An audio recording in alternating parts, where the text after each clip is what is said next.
Hello dear student, आज का हमारा जो टॉपिक है बहुत सिंपल सा टॉपिक है, force on a current carrying conductor in a magnetic field. चलिए देखते हैं ये कैसे इसका फॉर्मूला आएगा, कैसे ड्राइव होगा। तो you can see in this diagram there is a conductor of cross section area A and length L, okay, placed in a uniform magnetic field of intensity V. This magnetic field is perpendicular to the plane of board and inward. That's why it is represented by the cross. You can see on the board. Okay. चलिए अब आगे बात करते हैं। ये जो conductor है इसमें करंट फ्लो हो रहा है I। तो हमें ऑलरेडी पता है करंट फ्लो हो रहा है I, तो इसका मतलब क्या है, इसमें फ्री इलेक्ट्रॉन मूव कर रहे हैं। और जब किसी कंडक्टर में करंट फ्लो होता है तो उसमें फ्री इलेक्ट्रॉन जिस स्पीड से या वेलोसिटी से मूव करते हैं उसको हम क्या कहते हैं, ड्रिफ्ट स्पीड और drift velocity. So velocity of each free electron is drift velocity, that is represented by term bd। अब कंडक्टर जिस मटेरियल का भी ये बना हुआ है, कॉपर है, एल्युमिनियम है, सिल्वर है, एनीथिंग, उसकी एक पर्टिकुलर फ्री इलेक्ट्रॉन डेंसिटी होगी जो कि n से रिप्रेजेंट करेंगे, फ्री इलेक्ट्रॉन डेंसिटी। इसका मतलब ये हुआ कि इसके पर यूनिट वॉल्यूम में कितने इलेक्ट्रॉन्स हैं। अब कंडक्टर का वॉल्यूम है कितना, क्रॉस सेक्शन एरिया ए है और लेंथ एल है, तो इसका वॉल्यूम कितना हुआ, ए इंटू एल, और पर यूनिट वॉल्यूम में कितने इलेक्ट्रॉन, फ्री इलेक्ट्रॉन्स है एन। तो total number of free electron in the conductor कितने होने चाहिए, free electron density multiply by the volume. तो यहां देखते हैं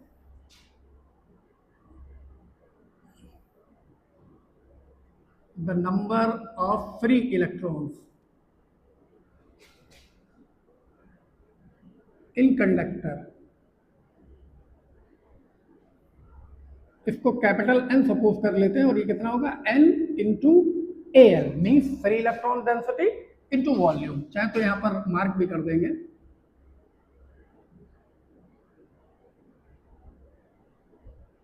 density of material into volume, volume of conductor. ठीक है। अब हमें ऑलरेडी पता है कि जब भी कोई चार्ज किसी भी मैग्नेटिक फील्ड में मूव करता है तो उस पर एक फोर्स जो है वो अप्लाई होता है due to the magnetic field. उसका फॉर्मूला क्या होता है, उसका फॉर्मूला होता है F equals to, if the charge is q moving with velocity v and in the magnetic field of v and angle between the velocity of charge and the magnetic field is theta, then magnetic force acting on the charge is q v v sin theta. ये हमें already पता है, this is magnetic Laurent force. Okay. तो अब ये conductor कहाँ है, एक मैग्नेटिक फील्ड है जिसकी इंटेंसिटी कितनी है v, और इसमें करंट फ्लो हो रहा है I, इसमें फ्री इलेक्ट्रॉन डेंसिटी है N, इसका क्रॉस सेक्शन एरिया है A एंड लेंथ है L।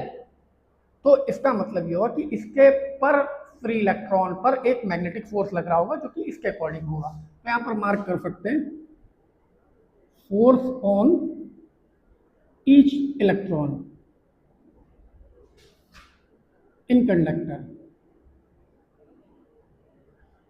तो स्मॉल एफ से अगर इसको रिप्रेजेंट करें तो ये कितना होगा, E charge, Q that is on electron, it is E, velocity of every free electron is bd, magnetic field is B, and if angle between the drift velocity and magnetic field is theta, then it is sin theta। ये कौन सा force है जो एक free electron पर लग रहा है, और कंडक्टर में कितने फ्री इलेक्ट्रॉन्स हैं, N इंटू AL। तो इसका, और सारे इलेक्ट्रॉन एक ही डायरेक्शन में मूव कर रहे हैं विद द वेलोसिटी bd। तो इसका मतलब क्या हुआ कि पूरे कंडक्टर पर जो फोर्स लगेगा वो कितना होगा, एक इलेक्ट्रॉन पे लगने वाला फोर्स, दो इलेक्ट्रॉन पे लगने वाला, तीनों, मतलब जितने भी इलेक्ट्रॉन है उन सबका फोर्स एक ही डायरेक्शन में, तो they should be added together to have the resultant force on the whole conductor. पूरे कंडक्टर पर लगने वाला फोर्स क्या होगा, एक इलेक्ट्रॉन पे लगने वाला force multiply by the number of electron, free electron actually inside the conductor. तो हम यहाँ पर वही कैलकुलेट कर लेते हैं। तो force on whole conductor if F equals to n number of free electron in the conductor and small f force acting on the each free electron in the conductor। तो यहाँ पे देखते हैं n is replaced by n AL and force on this E BD V sin theta। अब इसको हम अगर ऐसे मार्क करें n E A V D, इसको ब्रैकेट में करते हैं, remaining term is L V sine theta. तो करंट इलेक्ट्रिसिटी चैप्टर में हम ऑलरेडी डिस्कस कर चुके हैं relation between the electric current and the drift velocity of free electron. जो फॉर्मूला कुछ ऐसा था, I equals to NEAVD. So means electric current is equals to the multiplication of free electron density, charge on electron, area of cross section of conductor, and drift velocity of free electron. So we can replace this whole term NEAVD into the I. So here we can write I V L sin theta. This should be the force acting on the current carrying conductor when it is placed in the uniform magnetic field.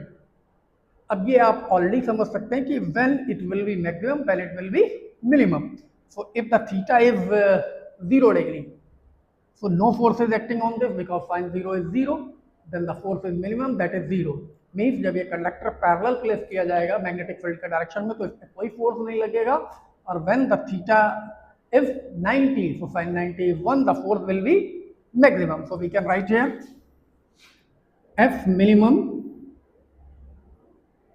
is 0, condition is when theta is 0 degree, or when theta is 90 degree, F is maximum, and this must be equals to I V L, product of current, magnetic field, and the length of conductor. If we want to find the direction of this magnetic force, so we can use the right hand palm rule. Okay, so according to right hand palm rule, when we point out the spread fingers towards the direction of magnetic field, if thumb is along to the direction of electric current flowing in the conductor, then the force indicated on the conductor is along the direction of pushing the palm. Okay, so you can find out the direction. So I hope it is clear now, and that's all for today.